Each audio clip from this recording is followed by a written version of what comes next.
It's Tessa Virtue here, and hi everyone. I think it was muted there. It's Tessa Virtue, and I would like to welcome you to the fall edition of Team Canada Champion Chats. I'm thrilled to have you all tuning in today, and I'm so happy to be your host for today's special live chat event. As you know, this fall we officially kicked off the journey to the 2021 Summer Games, and we couldn't be happier to have you all join us on the road to Tokyo. For those of you who aren't aware, the Olympics and Paralympics normally occur every 4 years, going back and forth between summer and winter. In 2020, the Games were, of course, postponed, which is why we're gearing up now for the Summer Olympics happening in 2021. Even though we're a little behind schedule, we're still super excited to cheer on our athletes for another whole year. This is fun. For the next 45 minutes, we're going to be talking about what it means to be a champion, hearing from our incredible panel of athletes about the importance of leadership, teamwork, and community. But we also want to hear, and this is very important, we want to hear how you, the viewers at home, are enjoying the chat. So don't forget to share with us on social media using the hashtag #BeAChampion. You can ask questions and messages in the comments both on Facebook and on YouTube as well. I'll introduce myself. I'm Tessa Virtue, a 5-time Olympic ice dance champion and proud representative of Team Canada for over a decade. I'll pass it over to our athletes now. I have to say, we have an incredible panel here of some fierce, strong, resilient women, and I couldn't be more excited for the chat. It's going to be really inspiring. So, and these may be familiar faces to some of you who have completed the Team Canada Champion Chat activities or challenges over the past 4 weeks. But let's take a moment nonetheless to say hi to our Olympic and Paralympic athletes joining us. So Ohenewa, let's start with you. Hello. I am so excited to be here. So of course, my name is Ohenewa Akuffo. My sport of choice, wrestling. And I got an opportunity to represent Canada at the Olympic Games. I came second in the world, Commonwealth Games, Paralympic, just many different games. But there's one really cool thing that people don't know about me. You know, I'm left-handed and I learned how to do my sport right-handed, so I can do most sports both-handed. Like, I'm very excited to be here. That's impressive. Ambidextrous. I love that. Thanks. We're so happy to have you here, Ohenewa. Over to you, Amanda. Hi, everyone. My name is Amanda Rummery, and I am a para-athlete out of Edmonton, Alberta, and I compete in para-athletics. So my main event is the 400 meter. I made my international debut in August of 2019 at the Pan American Games in Lima, Peru, and I'm hoping to qualify for what will now be Tokyo 2021 this summer. Woohoo! We'll be cheering for you. Amanda, did you get to explore Peru at all when you were there? A little bit, not a lot. I would have loved to explore more. I love hiking, so definitely have to go back one day to do Machu Picchu. That's the hard thing as an athlete because you're so focused, right, on your job. How about you, Jessica? Hi everyone, I'm Jessica Tuomela and I am out in beautiful British Columbia. I used to be a swimmer, actually. I went to 3 Paralympic Games. Sydney 2000, some of you, as I said in my introductory video, probably weren't even alive back then, but that's okay. And I went to Athens and Beijing as well. I have a silver medal. I took a really long break and then decided that I liked sport so much that I came back to it in 2017. And now I'm in para-triathlon, which is basically 3 sports rolled into one: swim, bike, run. And a little fun fact about me, I love dogs. Everyone who follows my Instagram page probably sees more of them than me. And one of my dogs right now, I'm actually training her to be a scent detection dog. So hopefully one day she can be out there finding humans and saving lives. Oh my goodness, what an incredible family, the humans and the pets here. That's wonderful. We can't wait to hear more of your story, Jessica. Thanks for joining us. And last but not least, over to you, Carmelina. Well, hello, everybody. Just building on that. This is my name's Carm, and this is Mickey, my little chihuahua from home. I'm a retired soccer athlete, an Olympic bronze medalist from London. I'm currently in Mississauga, Ontario. And some fun facts. I mean, I'm learning how to cook. during COVID, being home a lot more. My dog can't do really cool things, so we just let him do things of that nature, and bring us joy every day. But really excited to connect with everybody and hear more about your stories as well. So ask all the questions you'd like today. Love that. Thanks, Carmelina. And a big thank you to all of the athletes for joining us today. Your impact truly knows no bounds. It means a lot to have you here. So before we get into our chat and some hard-hitting questions, why don't we do a quick exercise to get everyone moving? That's what I'm feeling. Ohenewa, do you want to lead us here? You got it. So during COVID, you've been sitting a little bit, and this is some of the fun stuff I do when I just sit in and I got to get moving, because if you don't move it, you're going to lose it. So I'm going to get 3 exercises we're going to go through. First one is just moving your hands, because if you're typing all day, you got to move the hands. The next one is like side to side. So I'm going to just show you the exercises. I'm going to go through it side to side. And then the next one is just like marching. So just moving your feet, and if you're sitting crisscross applesauce or just sitting, you can just wiggle your toes, So we're gonna do those 3 exercises. So we're gonna start again. So wiggling hands, 1, 2, 3, 4, 5, 6, 7, 8, 9, 10. We got 10 of them. Now side to side. 1, 2, 3, 4, you gotta have fun smiling. 5, 6, 7, 8, 9, 10. March it out. 1, with the feet. 2, with your toes if you can. 4, 5, 6, 7, 8, 9, 10. One more time. 1, 2, this is for the champions. 3, 4, 5, 6, 7, 8, 9, 10, side to side. 1, 2, 3, 4, 5, 6, 7, 8, 9, 10. March it out. 1, last one, 2. You got this. 3, 4, 5, 6, 7, 8, 9, and 10. The most important thing we got to do now, hug yourself, and because you did a good job. Because we're all champions. Love it. We need some Team Canada Champion chats, like sweatbands, Yes. some little towels. Thanks so much. I feel loose and ready to go. So I hope everyone does too, tuning in. Okay, let's get to it. Today, we are focusing on how we work together to achieve something and work towards a common goal, because when we have a common vision and a shared vision, it is oh so powerful. And with everything that's been going on in the world, we need leaders and we need role models in our communities. We need teamwork. How do you see your impact in the world? In sport, we think about these topics a lot, and I mean a lot. When we're part of a team, like the Canadian Olympic or Paralympic team, we're working together to achieve this goal of doing our country proud, of making Canada proud and representing Canada to the best of our ability on the world stage.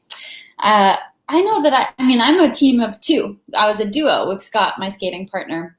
We had about 10 to 15 coaches who also made up our little village. And I remember going to the Olympics and seeing everyone walking around with their Canada gear, that maple leaf, and feeling like we were part of something bigger. And I realized then it wasn't just about ice dance. It wasn't only even about sport. It was about how we could represent our country and what it meant to be Canadian and what it meant to stand on the world stage with the world watching and be truly Canadian, embody the things that make us so proud. So, Carmelina, I'm thinking about you and on a much bigger team. I'd love to hear about your experience. You've practiced teamwork before, but how have you practiced teamwork this fall, through everything, all the chaos that's been happening, and how might students and kids at home also do the same? That's a great question. I mean, if I were to boil 2021 down to one word, it would be adaptability and resilience if I had to add another word. So, I work with a team. Usually we're in an office together, so that physical proximity is very easy to share ideas, to collaborate, to interact in meaningful ways. And of course, that's been taken away from all of us, right? There's something about the fact that we're not around people as much as we'd like. And I know some people are still at school, but sometimes you got to be more creative. So right now, Zoom or video conferencing, whatever one you choose, is our best friend. So I'm learning how to utilize technology in a way to bring people closer together. And an example for that is there's a feature on Zoom where you can do a breakout room where, you come on a Zoom call and there's a lot of people sometimes, depending on the context. And then you go off into a little small group. And we're always more comfortable in small groups. So, really using technology to your benefit, connecting with people more through this medium than you would have before, because that's our only option. If it's not safe to get together in a room and play and do all the things we used to like to do, share ideas, then a little bit of effort, a little bit of communication, and somebody, just taking the lead to get the group of friends together and to do the things you like to do. We just worked out together on the call. So obviously just being creative on how you interact, and just, getting comfortable with the uncomfortable. Getting comfortable with the uncomfortable. Words to live by, really. And I like how that has sparked some ingenuity, some creativity, despite feeling maybe more restricted or confined. I think that's really, really good. And those shared experiences, even, if not in real life, then virtually can be really, really helpful too. So thanks for sharing that. Ohenewa, when we work as a team, we're often supporting the communities that we're a part of. And communities also help us individually. So there's this really beautiful cycle. Hence, I referenced this earlier, but it takes a village for an athlete to achieve their goals. What are some of the communities you belong to, and why is this sense of community so important during times of struggle? Some of the communities that I belong to, first one is family, your friends. Those are some of the tight communities that help you in just times of the uncertainty. 2020 has just been a different year for us. But communities, we have a bigger community, this community that we're in right now. We're all here for one common goal, and is to be champions and find the way to be the best us. And Canadian community, because I think about it when, I was competing, when I was wrestling, I had, my training partners, I had my coaches that you had mentioned, but I had Canada supporting me. And that was incredible to just know that people cared about your dream, your desires, what you train every single day. But in this time, we have our smaller communities, our bigger communities. But one thing about community that's really important is staying connected. So you may be, being at home on the internet with school, or you may be in the classroom, but either or, have you checked in on your friends? Just not seeing somebody. Have you, really asked, how are you doing during this time? And if you have something in your heart that you need to share with people, are you keeping it to yourself, or are you sharing with others? So in this time, how do we use our community, or how do we help others help us? And how do we help, other people that may be not even struggling, but sometimes you just need a friend to talk to. Somebody that's just gonna be how are you doing? How's everything? You're I'm doing good, or what, this is happening.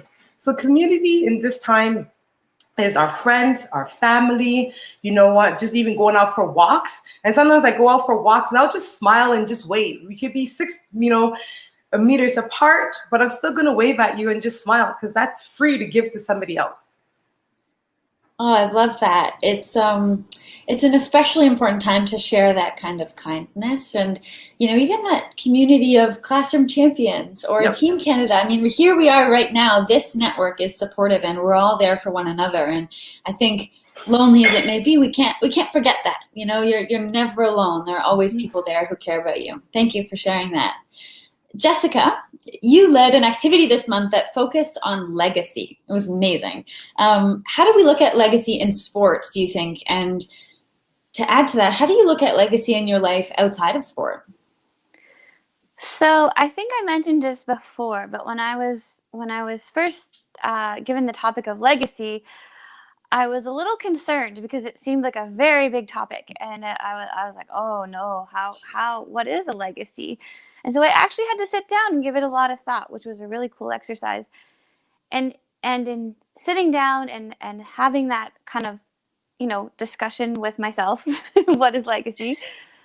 I started to realize that legacy can be something as big as how do we impact Canada, like the other ladies have been talking about, or how do we impact our friends and family, like was just mentioned. And a legacy can be something as big as, representing your country and doing the best that you can for the country and making it a better place.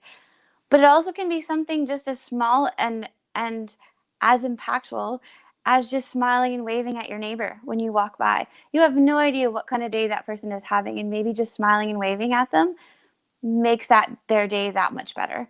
And so for me, legacy is about, and we've talked about this already too, being your best self, living your best self, and acting in your life as though what you're doing matters. Just assume that what you're doing matters to other people and to yourself. And, maybe that's walking down the street and, someone, dropped garbage on the street. Instead of being like, oh, blah, blah, blah, someone dropped garbage on the street and being angry about it, just pick it up and throw it out.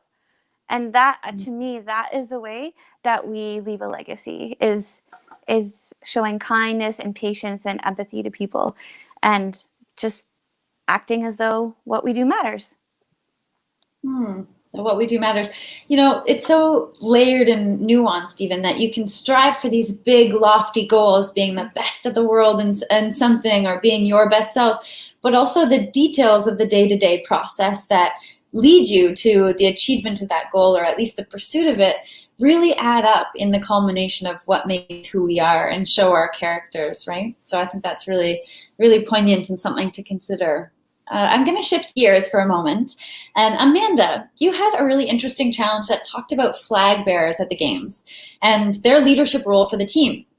Now, Scott and I had the good fortune of being flag bearers together for the 2018 opening ceremonies in Pyeongchang.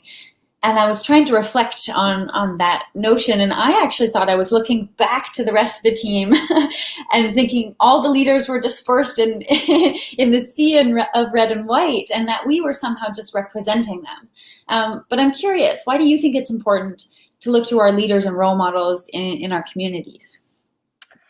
Yeah, as was mentioned already by all the panel of athletes today, right now with all the uncertainty with COVID, I think we're relying on leaders to be role models and be mentors for us more than ever.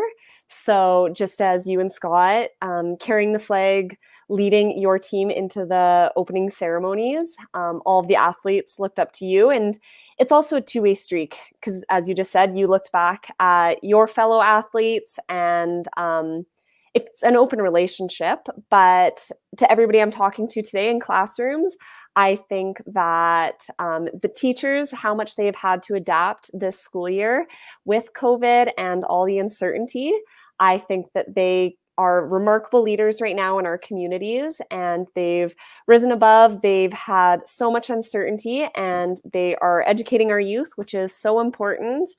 And for me as an athlete, a very important leader is my coach, Megan. She has, being a para athlete and her being my coach, she's always having to adapt. So she's pretty good at it, which came in handy. She's always having to adapt my weight sessions and my workouts, being that I'm a one-armed runner. But even more so now with not being able to compete and having constraints on where I can train, especially in Edmonton with it being cold out a lot of the time, she has had to adapt in numerous ways, and she has done such an amazing job at it. And because of her strong leadership role, it's making me a stronger athlete in these tough times, which will strongly benefit me come this summer when Tokyo happens. Is it Megan, your coach's name? Yes. Yeah, I think that's so nice. We need that sort of bolstering of support sometimes, and a beacon of light to guide us, especially during times like this. When you were younger, who would you say your biggest role model was? Oh, that's tough. I've always looked up to my grandpa, my dad's dad. He was such a strong leader in my family. He was always putting importance on us doing family activities and bringing us together, even though we lived across the country. And also, he was just such a hard worker. And he had his own barriers growing up, but the way he rose above and became very successful, I always looked up to that. So I would say my grandpa was a really, really strong leader. And then also I went to the same elementary school from kindergarten to grade 9. So I had pretty much the same friends growing up all through elementary, and I'm still close with a lot of them to this day. But having such a close cohort of friends all through elementary, I looked up to all of them as well. And yeah, some of my friends were great leaders as well. Your grandfather sounds like he was a pretty impressive man. We have a question from Mrs. Ellis's grade 4 class at Ladysmith Intermediate in Nanaimo, BC. Hi guys, great to see you. Love that classroom. Okay, so here's the question, and this is going to Jessica and Carmelina. Was it difficult to become a high-performing athlete? When did you start training, and how many hours did you put in when you started? So Jessica, let's start with you. There's a lot of hours, guys. A lot of hours. Thanks for the question. That's a good question. So when I first became an elite athlete, I was a swimmer. Which meant that I only had one sport to train for. And I thought that was a lot. And then when I came back into sport and became a triathlete, I have now 3 sports to train for, plus go to the gym. So some days I am actually exercising for 6 to 7 hours a day. And somewhere in there, I have to make sure I eat and, maybe sleep. That's helpful. So it takes a long, long time. And, even though I took a break between swimming and triathlon, I would say that the training that I did in swimming, so a long, long time ago, actually comes in handy now. So really, I've probably been training to be an athlete for 20 years. Wow. Goodness. That's amazing.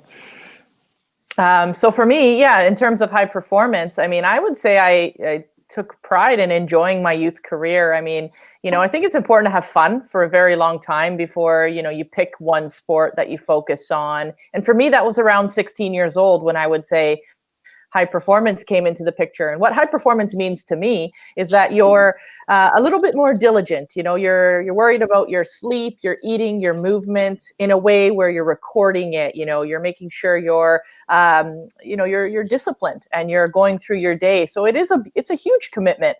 I would say it started around 16 and it led all the way till I was 32 years old. So about 16 years of a high performance mindset. Some as an athlete, I actually took a pause as well, just like Jessica. I took a pause for about 5 years in my 20s, and then I returned back to soccer. But I'm always a high performing person, which means I'm diligent, I'm disciplined. I try to do my best every single day and, honor that. So, for me, I would really advise though, high performing is a way of life, and have some fun before you decide where you're going to dive in, and stay disciplined and set your goals high and dreams, keep dreaming, because that really makes it easier to make all those little sacrifices. And just a little last story. The second I retired, my family said, "Oh, so now we can have some fun with you," because I would always say pretty much no to everything they asked me to do, eat my mom's pasta and all the things that my Italian family wanted me to do. So that shifted for me after I retired. That's so nice. And you mentioned the word sacrifice, and there are so many sacrifices that high performing athletes make, but they become choices. When you're passionate about something and you're fearlessly pursuing a goal, it's a choice rather than a sacrifice. And I think reframing that is really important. Speaking of high performing people, Kate Laframboise left a comment that says, Joanie Rochette was the first athlete I looked up to. I look up to Joanie still. She's an incredible human, just finished med school. So that's inspiring for all of us. Thanks for sharing that. We have another question here. This one is from Mrs. Osterreed's grade, I hope I said that right, grade 3 class at George Vanier Catholic Fine Arts School in Saskatoon, Saskatchewan. So there's the class on the playground. Love that. The question is, and this is going to Ohenewa first. What is it like being at the Olympic and Paralympic Games? Ohenewa, we'll chat about that. But were there challenges you had to overcome? Yes. So the first thing about being at the Games is an incredible experience. And I always look at the Olympic Games are like, as high performance athlete, you have world championships every year, some sports every other year. And the Olympic Games, everybody's world championships is in one place. And the whole entire world is watching, but they're celebrating you. So the first part about the Olympic Games, it's incredible just to be in that atmosphere, to know that everybody is bringing their best and everybody is the best in their country at a certain skill set. So going to the Olympic Games, the first thing was being able to be thankful that, you know what, I got to represent my country, I got to represent my city, I got to, represent my family. But the other side of the Olympic game, the people sometimes don't realize, is we're on a job. We're here working our best to be the best for the one moment. And for my sport, wrestling, it's one day. One day, everything happens. You train for many years for one moment. And there's a lot of things that are out of your control and there's things that are in your control.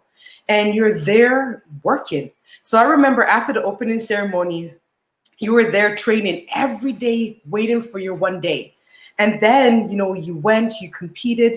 A good day or a bad day, you still got to be thankful. It's like your attitude of gratitude. So when you're out there watching Olympians or watching, your Canadian athletes, they're bringing their best.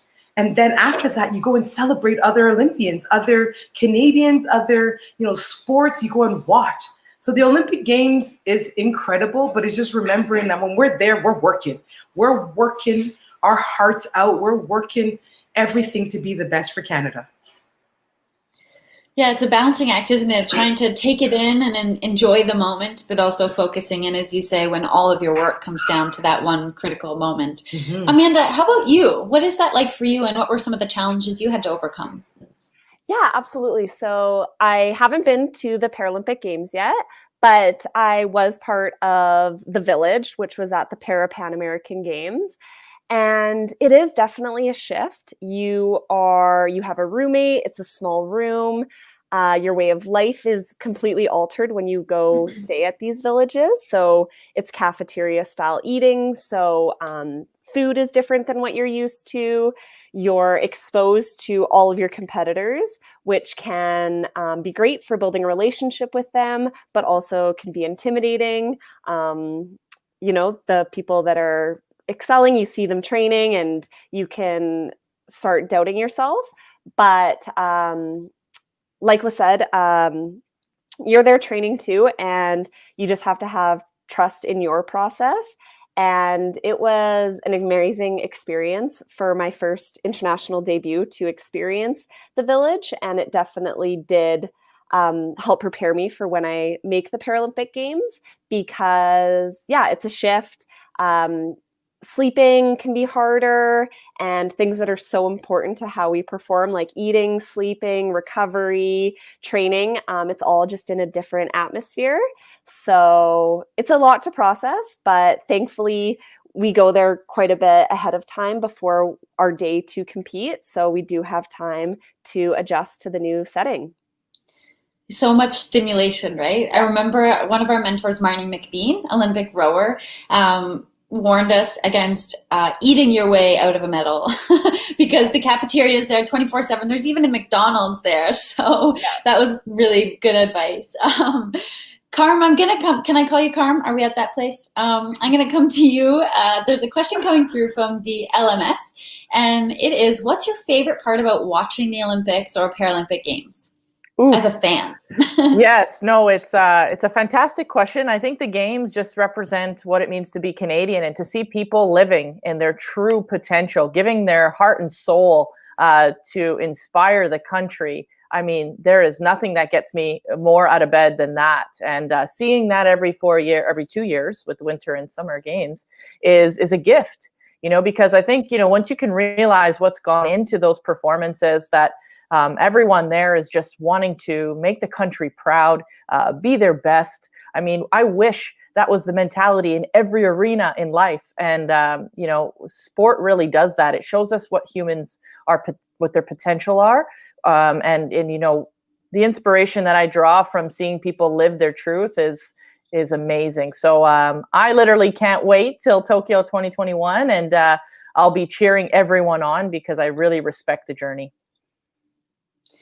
Yeah, there's nothing more unifying than an Olympic or Paralympic Games, right? We're all rallying together and so invested in the performances of our athletes. I love that. Thanks so much. And thanks to the schools for writing in for those questions. I love it. Amanda, I'm wondering if we can go back to you and we can have a quick energy break. Yes, of course. So for our second energy break, I have decided to lead Simon Says. I'm sure most of you guys have played it back at home, but how it works is I'm going to say a cue, and I'm going to start by saying Simon Says. So Simon Says, touch your hair, and then you're going to follow and do it. But if I don't say Simon Says first, then you don't do it. So if everybody wants to stand up, and hopefully everybody can still safely social distance. And if you can't, don't stand up, but we'll just stay in our seats. They can all be done just in the comforts of your desk area. And okay, ready? So I only have one arm, so some of these cues I won't be able to do. I also have plugged in headphones, so there's a bit of a cord, but hopefully you guys will all understand what the cues are and be able to act them out. All ready? Okay. So Simon Says, play air guitar. Oh, and I also didn't say, if I don't say Simon Says and you do it, then you have to sit down. So it's a little competitive, but it's all fun. Okay, so Simon Says, play air guitar one more time. Simon Says, waddle like a penguin. Simon Says, act like a monkey. Simon Says, stand on one foot. Now put your foot down. Did anybody put their foot down? No. If you did, sit down. And now Simon Says, hug yourself. Simon Says, start patting your head. Simon Says, stop. Okay, pat again. And now Simon Says, sit down at your chair. Simon Says, stand up. Now sit back down. No! Almost. Perfect. Now Simon Says, move like a robot. Oh, I'm sitting back down. Yes. Now freeze. Uh-oh. It's harder than you think. Instructions. And now Simon Says, wave goodbye. We're not done the chat, but we're done the activity. We're all loose again, and we can keep proceeding with more awesome questions from you guys. Thank you so much. Carmelina, keep working up a sweat. Yeah. Wish we could see all of you at home doing the robot. Yeah. But, thanks for that, Amanda. Loved it.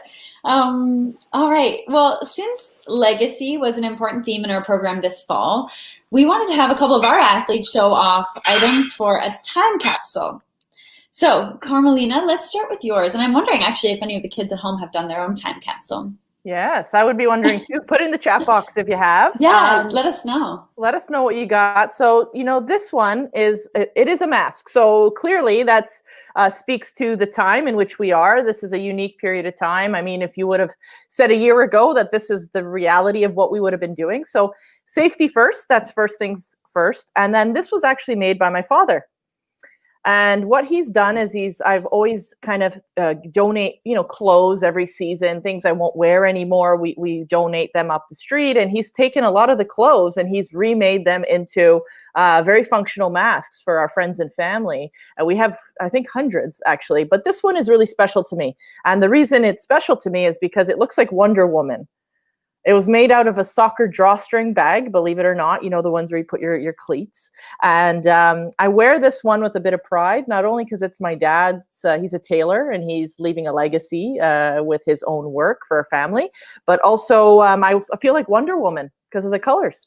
So this one means a lot to me. I wear this when I need a little bit of inspiration. It's my little superpower. I love that, Carmelina. I took the ice for a whole season trying to be Wonder Woman after seeing Gal Gadot in the movie. So I need one of those masks. I love it. And actually, before we move on to Jessica, Allison Smith says that Ryan and Parker, they're both in grade 2, want to know if you still play soccer. Oh, that is a great question. I actually, not myself, which I need to get back into like co-ed, recreational soccer. That would be super fun. But I actually train my friends now. So I'll train them, social distancing, of course. But I make sure that I can train some of the national team players still that are in the area. And I keep active that way. That's amazing. Are you taking on any former ice dancing clients that you could maybe coach? Tessa, for you, I would. Okay. Pack your patience. No problem. Jessica, can we take a peek at your time capsule? What do you have for us? You can, for sure. And I just got to apologize, guys. My other dog, who is not human sniffing, is contributing to this conversation. I understand the need or the desire to be involved in this. Yeah, exactly. She thinks it's so cool. She wants to talk too. So before I show you guys, I know for sure that there is a classroom that made a time capsule because there's a very special, to me, classroom who's joined us today, and that is actually 2 classrooms out of Superior Heights in Sault Ste. Marie. And hi, Dad. So my dad and his teacher and the rest of the students, everyone there, hope you guys made your time capsule. You guys actually changed mine, inspired mine to change. So I will show you. This is, I don't know if you guys, can we see this, Tessa? Yes. Okay. So this, I had to add something of sport in this, of course, because right now I eat, sleep, breathe triathlon. This trophy is really special to me because I won the test event last year in Tokyo with my guide. You want to talk about teamwork. And it was really, really special because the swim got changed to a run. So we ran more than we were supposed to. And running is the hardest for me. It is the area in triathlon where I need the most improvement. And I've been working really hard. And so when we woke up in the morning and they told us it was a duathlon, I thought, uh-oh. And I didn't even think I would get anywhere near the podium because that's how hard running is for me. But we worked really well together. And so for this trophy for me is just demonstrates perseverance and teamwork and trust and patience and a lot of really cool things. Now what I did, and even if you guys could read this, you probably wouldn't be able to because my handwriting is like not good. But this little piece of paper, I've written down a whole bunch of things like patience, kindness, empathy, love, smiling, and I'm putting it back inside. And so this is what I'm going to put in my time capsule. And when I open it, then I can look back at all of those things that I wrote down and hope that that's the person that I've been since I put that time capsule away. I love that. Thank you so much for sharing. Thanks. Really appreciate it. I'm just looking at a couple of comments, some really good questions coming through here. Ohenewa, I'm going to go to you for this one. And it is from Sarah D. in Vancouver, BC. And it's, what is the most important thing you learned in 2020? And what advice do you have for kids? So the most important thing I learned in 2020 was not to take things for granted. So in, I guess, COVID season, the year started off one way and has come uncertainty. In our sport world, there's always uncertainty. I remember when I went to the Olympics, I had to have knee surgery right before the Olympics. I didn't know if I was going to go or not. It was uncertainty. And in uncertain times, you have to always just trust in leadership as well as what is the purpose of this season. So for me, 2020 taught me that the things we took for granted to be grateful for, to be thankful for, the little subtle things of hugging a person or seeing, family that may be far that you don't get to see often. So that's one definite thing that 2020 taught me that I will be, treasure it. I don't know, what was the second part of the question? I'm like, what advice would you have for kids? Yes, what advice I'll have for kids? You know what? Stay connected. Still have some fun. Like, in everything, you can find a way to find something fun to do. Going for walks, be active, use your mind, have creativity. Because when you're always creative and you're having fun, anything you can get through. And sometimes when we sit there, we're like, oh my goodness, this is not fair. Everybody's in the same boat as you. But if you find the joy, the creativity in it, guess what? When we're done when we're out of this season, you can look back and say, you know what? I found some joy. I found some fun in it. So true. That's great advice. Got a great question from Carrie McKeckern. I'm not sure if I'm saying that right, but grade 7-8 class at Echo Central Public School in Glencoe, Ontario. And Amanda, I'm going to come to you with this one. She said, did you ever doubt yourself? And if so, what helped with this? Yeah, I've definitely doubted myself. A major competition where this happened to me was at the World Championships in Dubai in 2019 in November. I was running the 400 meter, which is my main event, and I did not run a very good time. I didn't qualify for the final, which was my goal. I wasn't, well, of course, I was hoping to medal, but I just wanted to make the final. That was my main goal for the season. And I went out way too fast. I wasn't used to the heat, and I was completely gassed in the last 150 meters of the race. And I remember crossing the finish line and seeing my time, and I broke down. I was crying so hard. I was so disappointed. I was embarrassed. All of my teammates were in the stands cheering me on. My family and friends back home. I felt like I had let people down. And once again, I got on the phone with my coach, who was such a great leader and role model for me. And she just reminded me of how far I had come in a year. I had paralyzed my arm in an ATV accident in July of 2015, and then I had amputated in August of 2018. So it was only a year after that I had qualified for the World Championship. So to make that milestone and to even qualify in the first place, my coach reminded me how amazing that was, and to just be proud of myself for even getting to that place. So I think that I did doubt myself for a little bit, but I was quickly reminded of how proud I should be of myself, and knowing that being an athlete, you're going to have your ups and downs with your competitions and your training, but just having trust in that process and knowing that we're continually getting stronger and better and faster, and to just keep on pushing through, and you're going to come out better. Everyone doubts themselves, right? In every facet, every part of life, there's always doubt, and I think preparation can be a great reinforcement or a tool where we can celebrate the wins, because when we're focused on a goal, it's easy to get consumed and obsessive about it. But we have to remember the progress, as you said, that your coach sort of reminded you, how far you've come. That's a great tool. Carmelina, I'm going to go to you. Nicholas Oliveira has asked, do you get nervous before a game? And if so, how do you get rid of the nerves? Yeah, Tessa, I think I'll build on what you said. Planning and preparation was my confidence, was the reason I would go into games, making sure I knew what I needed to do. First of all, to be a good teammate, but to know the game plan, to know the opposition. My strength and courage and confidence actually came from my preparation and knowledge. And I put a lot of pride, took a lot of pride in that, but that's very different for everybody.